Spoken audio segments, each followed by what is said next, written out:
Last year, the U.S. Commission on International Religious Freedom found in their annual report that the Communist Party of China maintains an extrajudicial security apparatus called the 610 Office to persecute Falun Gong believers. It is estimated that over half of the 300,000 believed in the Logai prisons are inmates who happen to be part of the Falun Gong. Since the CCP began its crackdown in 1999, thousands have been killed and their organs ripped out of their body while they were still warm and transplanted into the bodies of rich Chinese and foreign accomplices. Chinese doctors and hospitals engaging in large-scale harvesting of human organs for profit.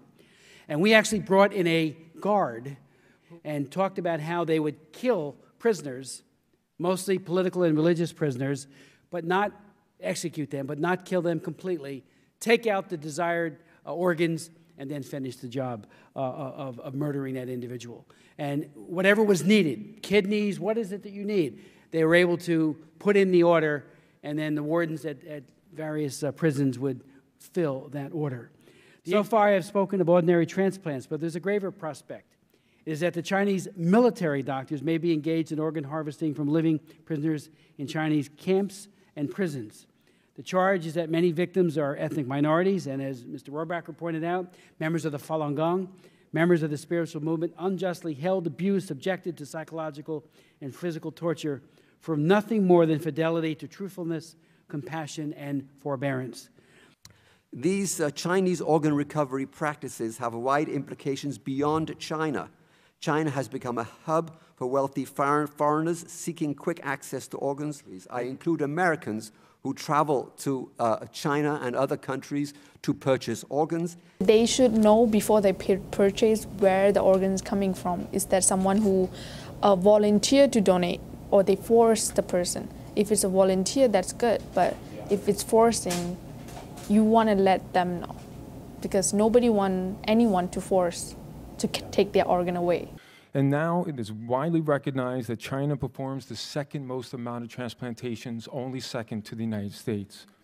Even more troublesome is evidence that China seemed to have an overabundance of organs and that their medical tourism business was booming. They had hospitals advertising all over the internet that they could guarantee patients organs within the time frame of weeks, and they could even schedule them in advance. To put that in perspective, the United States waiting time for a kidney is over 3 years. It became apparent that China's organ harvesting was an extremely profitable business, with the Chinese medical centers often saying that their #1 source of revenue was their transplant unit, and that on their websites they were saying they were charging $30,000 for a cornea, $60,000 for a kidney, $150,000 for a heart. Imagine what one person was worth in the hundreds of thousands. Because this barbaric human rights abuse must be stopped. But to stop it, we first have to further expose it. I think Americans have the right to know about this, because this is like humans' right.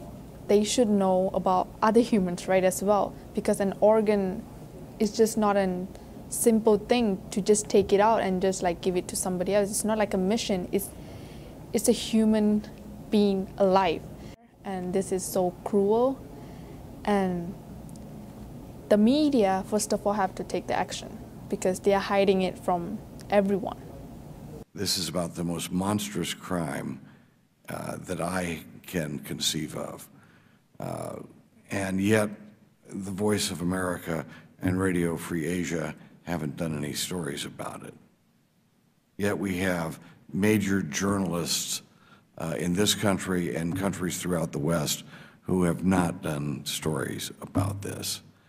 Shame on our journalist community.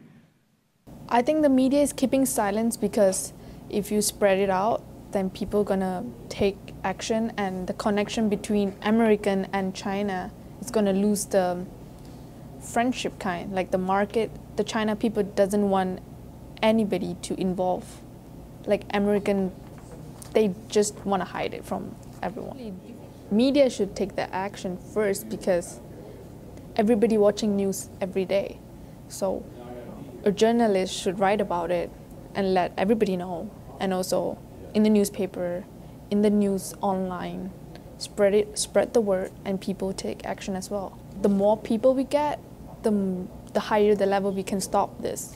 So we are all human and we all worth the same, so it's worth saving it.